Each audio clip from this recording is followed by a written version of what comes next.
T-minus 10, 9, 8.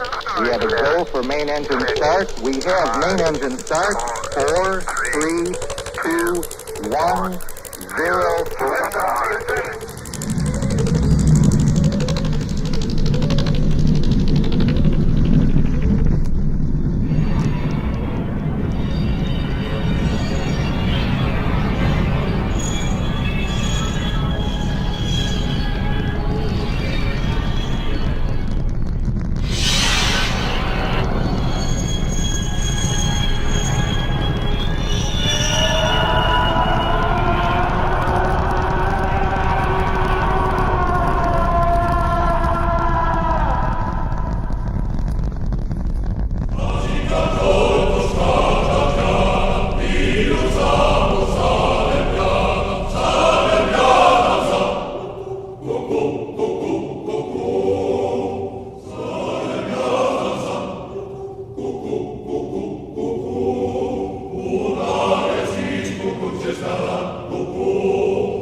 I'm an American geologist named Andrew, and I, along with my good friend Mitchell, have been granted $2 million to continue a relentless study on a piece of land in which a mysterious event took place 110 years ago. So, for the next 364 days, this is going to be my view. Ah, yes, a cold, desolate place in the wintertime of Russia. Me, Mitchell, and the rest of our 12-man crew were able to set up our campsite just right outside the perimeter of the exclusion zone of the Tunguska Event site.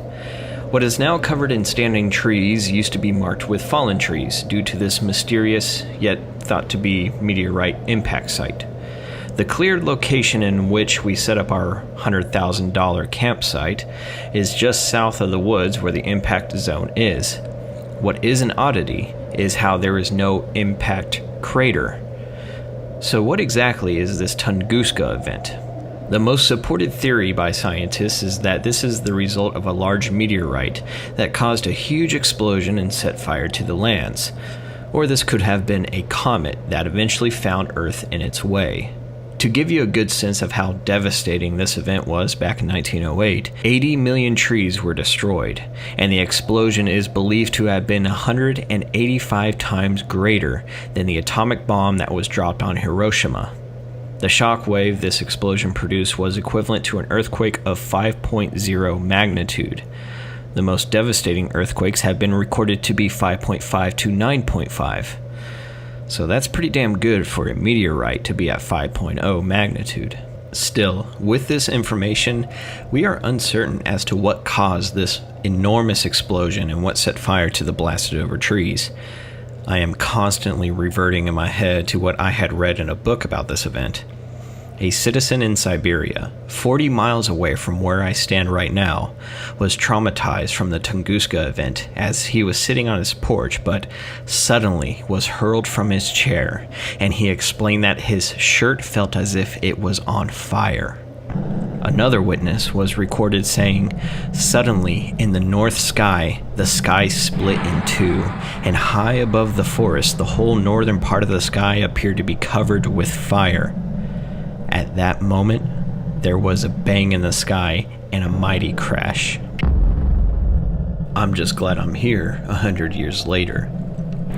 Our final touches to our portable office trailers are put together. The heaters are working to perfection. For a campground full of trailers, we've got this place set up rather nicely. Multiple trailers for our crew to work, and 2 separate trailers for them to sleep in. I, myself, have my bed within my own office trailer. Hard work pays off. A few weeks go by, and we dispatch 5 members from our 12-man crew to link up and coordinate with Italian scientists that have, several years back, analyzed and recorded 100-year-old sediment in a lake several miles away from our site. We knew we would be cooperating with Italian scientists before we came here. In fact, they were the ones that granted us, the Americans, the $2 million to fund this investigation. The paperwork, from what I remember, was pretty smooth and seamless. But perhaps they were just trying to alleviate any hardships and tedious paperwork from me, given that I am the leader of the American crew.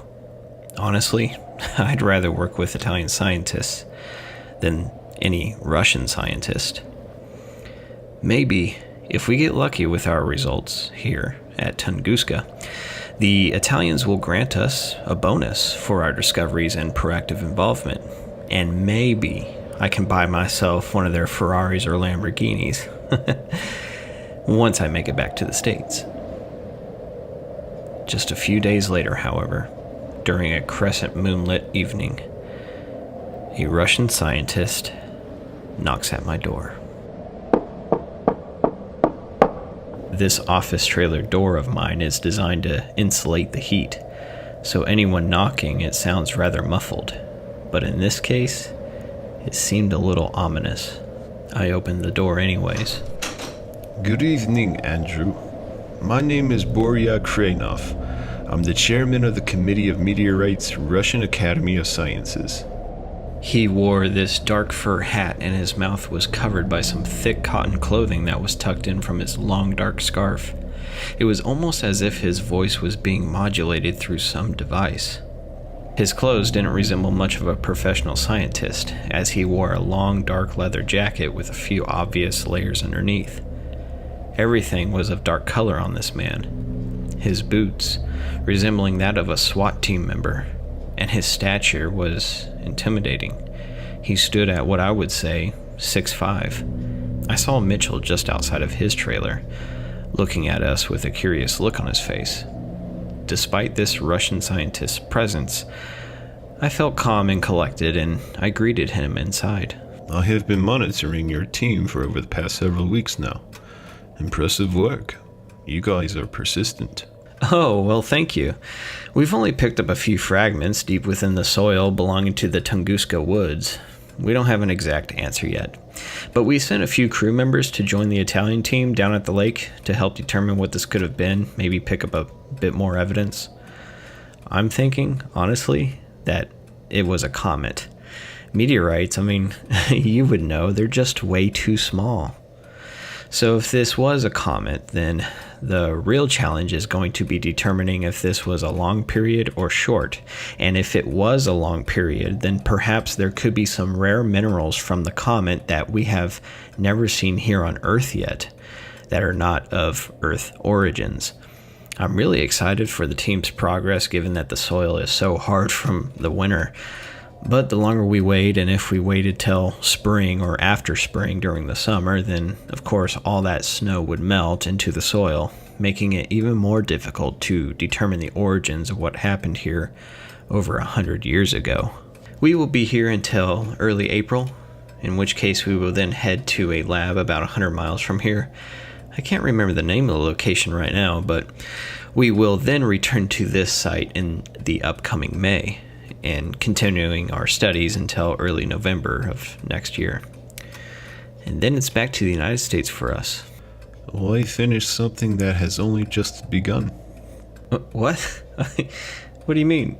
Mr. Krenov, like I said, we will be here until next November, and then we take off. Ah, yes. And here I am thinking Americans understood continuity. He still kept his mouth hidden with his clothing, his face pale and dried out, with blue eyes that seemed to create a visual beam at everything he looked at. Did your team not contact you yet on what they found? I looked at the Russian with confusion. Nobody from my team has given me an update for about 6 hours now, I thought to myself. Look, Mr. Krenov, I don't need to micromanage my team. They can go a few hours without updating me on everything they find. I walked towards my office door to see if Mitchell and a few others were outside with maybe some information on our team that went to the nearby lake. Usually Mitchell stays in contact with the team and he will update me. No, I would not go out there just yet. I quickly open up the door, ignoring the Russian. As I open the door, I see Mitchell gathered with our remaining crew members. But they were surrounded by several men with Kalashnikovs. Every member of my crew's face looked frightened, confused, and with a hint of torment. What the hell is... I know this is not the American way of doing business, obviously. Everyone, stay calm. We are just supervising. Supervising? What? Let's speak inside, please. It's cold out. Me and Mr. Cranoff go back inside my office trailer. I feel like I am being forced against my will to go back into my office instead of being out there with my crew. But I really didn't want to piss any of these guys off.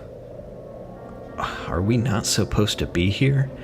I thought to myself. Look, Andrew, my phone will ring here shortly. I will need you to speak and listen carefully to the one on the other end. But before that happens, I'm sure you have a lot of questions. Gosh, where to start? Is this some type of private property that you own? Because I can... This land is your land, American. Okay, look, we have been granted this land here to conduct a year-long project in which the budget has exceeded anything I've ever worked on personally. We were granted... Investment. What? We are investors. We made an investment in your company to conduct studies that will return a profit. The best part is that this profit is guaranteed. American. Wait. When we gave you $2 million American dollars without any collateral, you didn't happen to ask questions then. You simply just accepted our offer. Look, it wasn't me. The point is, there was a time and place for reconsideration. But you are on Russian soil, and we are investors. The Russian had a smug look on his face that introduced a sense of concern, as if he was a teacher looking at a troubled student. Oh, right on time. This call is for you, as promised. American. I bet he thought he was funny having the Apollo 11 communication as his ringtone. I slowly bring the Russian's cell phone up to my ear. Hello? Andrew, it's Mitchell. Mitchell? Get out. They've killed some of us. Who has? Don't take any deal they... What the... Mitchell? I couldn't find words to say. My heart was pounding out of my chest. It's okay. Remain calm, Andrew. Remain calm. Mitchell is in a better place now. Just like you'll be.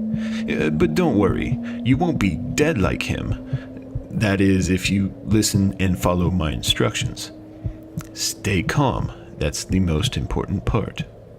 To keep you in the loop, because it doesn't look like your crew will be the ones to do that anymore, the sediment that was found by the Italians years ago near the lake here at Tunguska, well, let's just say we put it through some tests.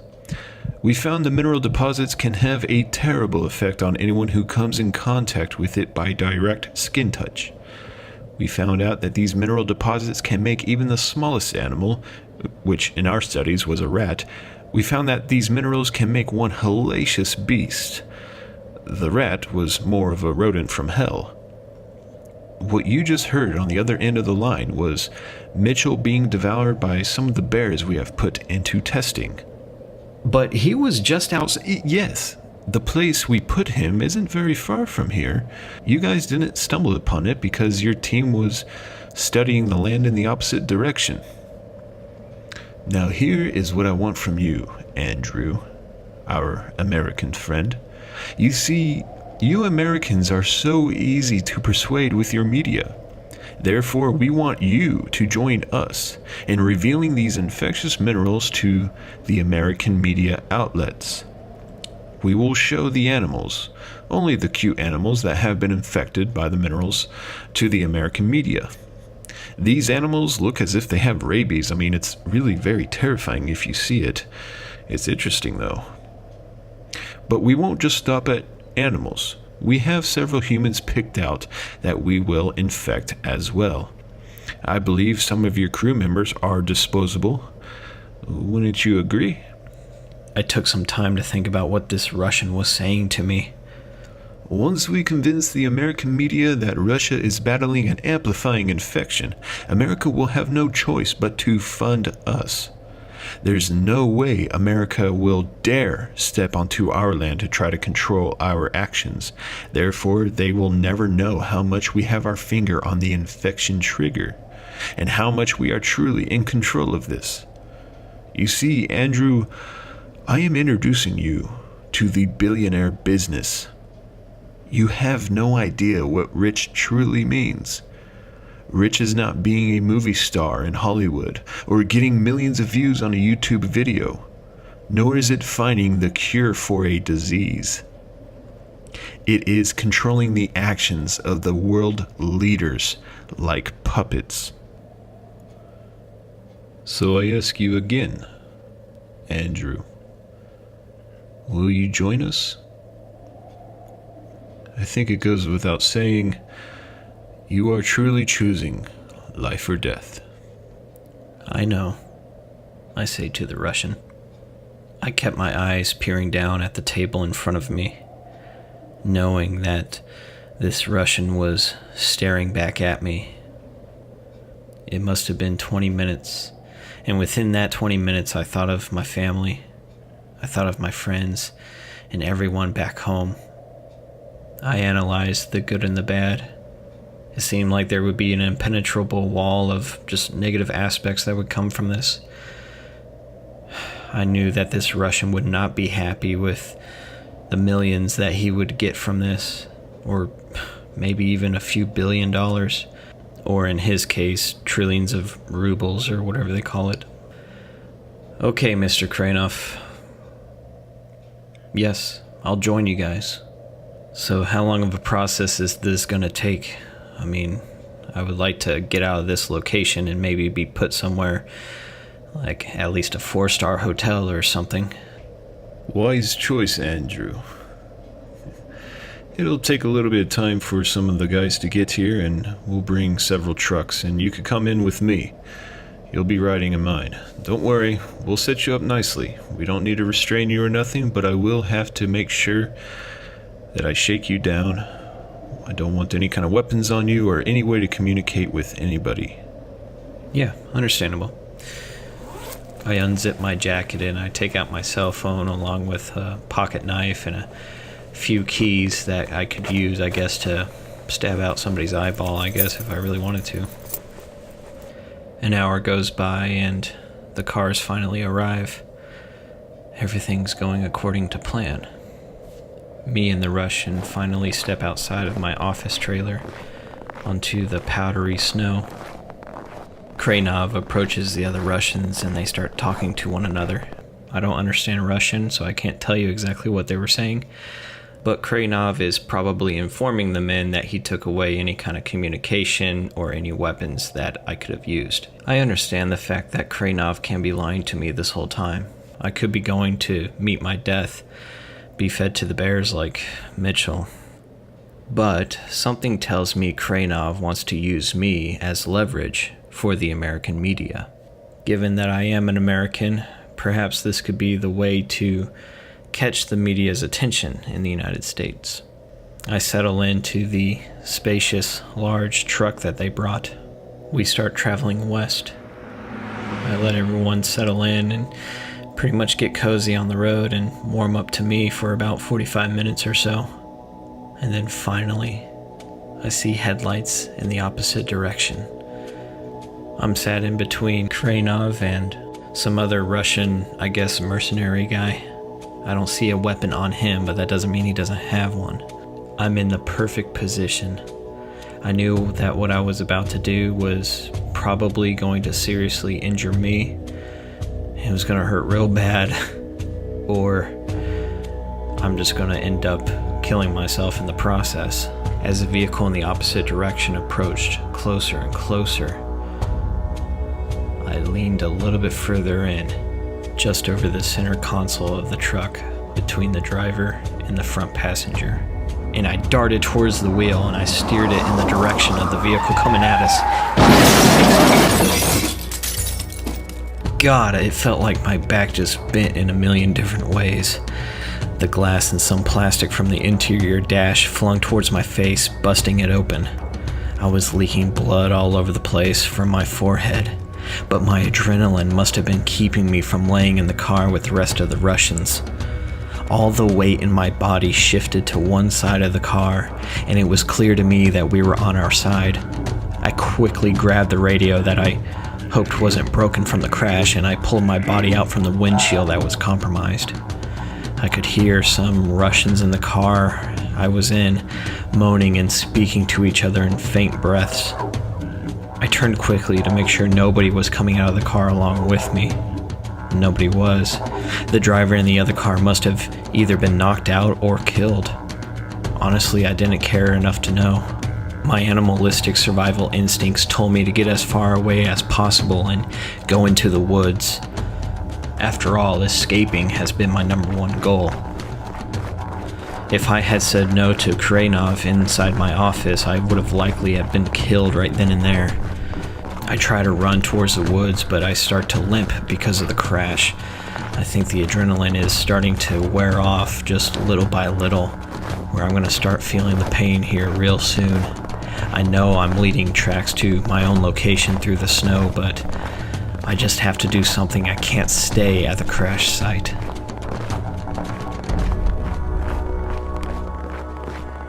I make my way into the woods. My body, it's really starting to ache, and this cold weather probably isn't doing it any good. I hunker down next to a big patch of snow and a few trees to mask my body. I get eyes on at the crash. I'm not too worried. I'm looking at this crash from a distance, a good, I would say, nearly 500 yards away. But then I start to hear something out in the distance. Could this be another vehicle? It sounded like a huge truck was coming my way. And then I see it, an 18-wheeler, going in the direction that the car that I ran into was going in. Could this guy be just somebody passing by, or what is he going to do? Is he going to get out? Is he going to try to call any kind of law enforcement? An ambulance? Should I show myself? Could he be somebody I want to talk to, or... Wait a second. I see 3 men get out of the 18-wheeler, and they go towards the back to open the large container they were pulling. And what steps out? 1, 2, 3, 6 men with 6 fierce-looking dogs. Wait, no, not dogs. These things were huge. They looked psychotic. The animals' heads were whipping back and forth, and they were growling and snapping at the air around them. They were not trying to bite their owners, but they were instead ready to bite anyone else. That anyone else could be me. These animals on leashes, they were wolves. Could they have been infected with the Tunguska minerals? Oh God.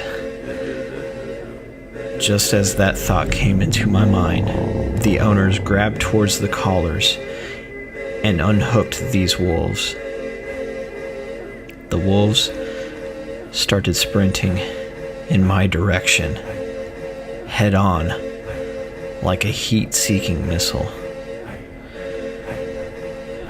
Whatever it is that is within the minerals of the Tunguska soil, it is something we humans are not ready for.